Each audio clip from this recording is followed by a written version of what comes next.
కర్నూలు జిల్లాలో red book రాజ్యాంగం నడుస్తుందని వైసీపీ యువజన విభాగం అధ్యక్షుడు జక్కంపూడి రాజా అన్నారు.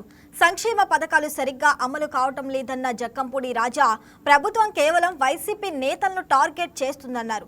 పోలీసులు అడ్డు పెట్టుకుని వైసీపీ శ్రేణులపై అక్రమ కేసులు బనాయిస్తున్నారని ఆరోపించారు. కార్యకర్తలకు పార్టీ అండగా ఉంటుందని అన్నారు. అక్రమ కేసులపై న్యాయ పోరాటం చేస్తామంటున్న వైసీపీ నేత జక్కంపూడి రాజాతో మా correspondent Muralikrishna face to face. రాజ్యాంగం నడుస్తోంది. పోలీసులు కక్ష కట్టి వైసీపీ కార్యకర్తలను అక్రమ కేసులు ఎరికిస్తున్నారని చెప్పి వైసీపీ ఆందోళన పిలుపునిచ్చింది. దీనికి సంబంధించి ప్రస్తుతం మనతో పాటు మాట్లాడడానికి వైఎస్ఆర్సీపీ రాష్ట్ర యువజన సంఘం అధ్యక్షుడు మనతో పాటు ఉన్నారు. మరిన్ని విషయాలు అడిగి తెలుసుకునే ప్రయత్నం సార్, చెప్పండి, ఇవాళ ఈ ఆందోళన చేయడానికి ప్రధాన కారణం? రాష్ట్ర వ్యాప్తంగా గడిచినటువంటి 2 సంవత్సరాలుగా వైఎస్ఆర్ కాంగ్రెస్ పార్టీ కార్యకర్తలని అణచివేయాలి, అక్రమ కేసులు పెట్టి ఏదో రకంగా కోర్టుల చుట్టూ పోలీస్ స్టేషన్ల చుట్టూ తిప్పాలనేటువంటి ఒక దురాలోచనతో ఈ ప్రభుత్వం పనిచేస్తూ ఉందో దానిని నిరసిస్తూ ఇవాళ కర్నూలు నగర వైఎస్ఆర్ కాంగ్రెస్ పార్టీ యువజన విభాగం అధ్యక్షుడు బాలుకి అండగా నిలుస్తూ ఇవాళ ఈ ప్రభుత్వానికి వ్యతిరేకంగా పోలీస్ యొక్క జులుంకి ఖండిస్తూ ఈ కార్యక్రమాన్ని చేపట్టడం జరిగింది.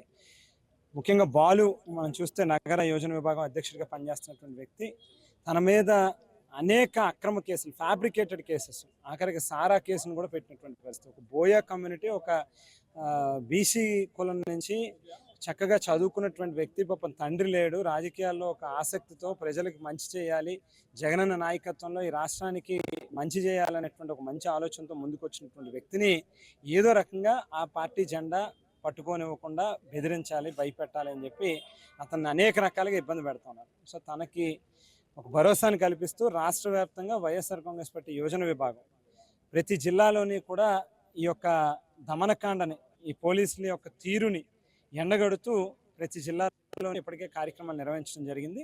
అలాగే కర్నూలు కలెక్టరేట్ వద్ద డిస్ట్రిక్ట్ మెజిస్ట్రేట్ ఆఫీసు కార్యాలయం దగ్గర కూడా మా యొక్క నిరసనను వ్యక్తం చేయడం, కలెక్టర్ గారికి కూడా మా యొక్క రిప్రజెంటేషన్ ఇచ్చి తక్షణమే పోలీస్ వ్యవస్థలో జరుగుతున్నటువంటి తప్పుల్ని, ఎందుకంటే పర్టికులర్గా శేషయ్య అనేటువంటి 3 టౌన్ సర్కిల్ ఇన్స్పెక్టర్ ఎవరైతే ఉన్నారో అతను చేయనటువంటి క్రైమ్ లేదు, పక్కన మట్కా బిజినెస్ని, దందాలని ప్రోత్సహిస్తూ ఉన్నాడు, ల్యాండ్ సెటిల్మెంట్లు నిర్వహిస్తూ ఉన్నటువంటి పరిస్థితి, 1, 2 కాదు అతను చేసేటటువంటి అరాచకాలు.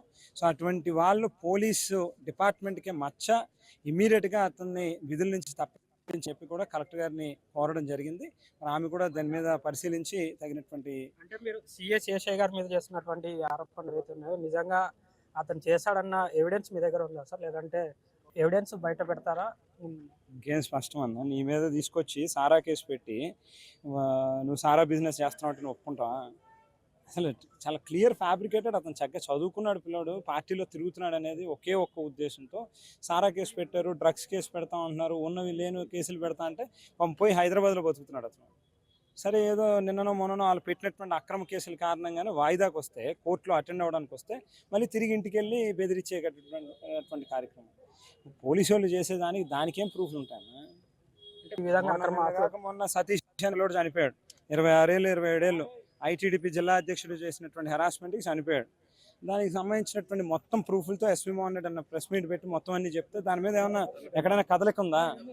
సో ఇట్లా ఏకపక్షంగా నడుస్తూ ఉంది పోలీస్ వ్యవస్థ. ఇది మంచి పద్ధతి కాదు. మీరు ప్రారంభించినటువంటి సంస్కృతి సాంప్రదాయం రేపు మీకు ఇబ్బంది పడే పరిస్థితి. పొలిటికల్గా అవతల ప్రతిపక్షాలని అనగదొక్కాలి, వాళ్ళు నోరు మూయించాలని ప్రయత్నం చేస్తారు, అయ్యే నడవు.